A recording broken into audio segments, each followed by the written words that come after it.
আমি আসছি আমার বাগানে, আপনাদেরকে দেখাবো যে আমার বেদানা আমগুলা চুরি হয়ে গেছে।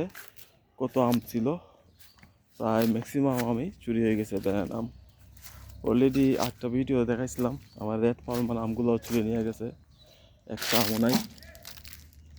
এই যে দেখেন, এদিকে মাত্র 2টি আম আছে, এইদিকে একটা 3টে আম আছে। এখানে কত আম ছিল, শুধু বুটা ঝুলে আছে, শুধু বুটা ঝুলে আছে। আমি এদিকে কুটা দিয়ে সাপোর্ট দিছিলাম, আমের বরে ডালগুলো একদম মাটির সাথে লেগে গেছিলো, এই জন্য কুটা দিয়া আপনার সাপোর্ট দিছিলাম। কিন্তু আমার দুঃখের বিষয়, আমার আমগুলাই নিয়ে গেছে। দেখেন এদিকে 2-3টে আম আছে, বাকি সবগুলো আমার নিয়ে গেছে। দেখেন কিছু নাই। এই গাছের এই পাশেও আম ছিল, এই পাশেও আম ছিল, এগুলো নিয়ে গেছে। বেদানা আমগুলো মোটামুটি ম্যাচিউর হয়ে গেছে। এই যে দেখেন, মোটামুটি এখন পারলে খাওয়া যাবে, তবে আরও 1 সপ্তাহ পরে পারলে ভালো হতো। আমার আমগুলো আমি পেরে পেরে নিব আজকে। তারপর এদিকে কিছু আম আছে, আপনাদেরকে আমি দেখাচ্ছি। যে এদিকে অল্প কিছু আম আছে, এদিকে এই যে অল্প কিছু আম আছে এখানে, এই পাশেও কিছু আম আছে ঝুলতেছে, ভিতরে কিছু আম আছে টুকটাক। আর এই গাছটাতে মানে এখন পর্যন্ত চুরি হয় না এই গাছ থেকে। এটা পাশেই, এটা একটা বেদানা গাছ, আর এটা হচ্ছে আর একটা বেদানা গাছ। এটা অবশ্য মোটামুটি আম, ভালো আম আছে এটার মধ্যে। এই যে দেখেন আমগুলা ঝুলতেছে, আমগুলা কালার হয়ে গেছে এখন, মোটামুটি ম্যাচিউরড।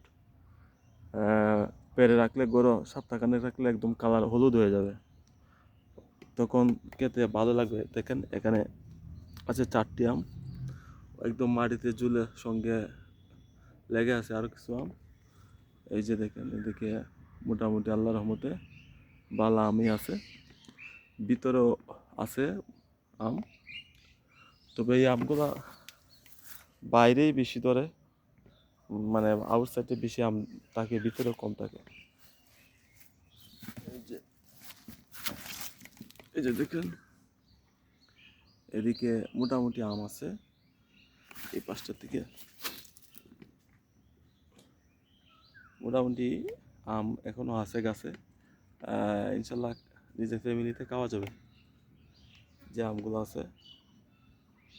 এই যে দেখেন আম, প্রত্যেকটা আম অনেক পরিপক্ক প্রায়।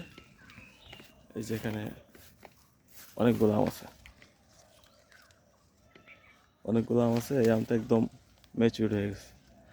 এগুলা আজকে আমি পেরে নিব, কারণ তো কোন দিন আবার চুরে নিয়ে যাবে, তখন আর নিজের খাওয়া হবে না। আরও 1 সপ্তাহ পরে পারলে অবশ্য আমগুলো আরও ভালো ভালো হতো, কারণ চুরের তো কোনো গ্যারান্টি নাই কোন সময় আসবে আর আমার আমগুলো নিয়ে যাবে সবগুলা। অলরেডি 4-5টা গাছে আম নিয়ে গেছে। এই যে দেখেন এখানে আম আছে, ভিতরেও আম আছে মোটামুটি। এই গাছে মোটামুটি আল্লাহর রহমতে ভালোই আম আছে। তো এই আমগুলো পেরে ফেলবো, আর রাখা যাবে না। তো সবাই ভালো থাকেন, আল্লাহ হাফেজ। এই যে দেখেন একদম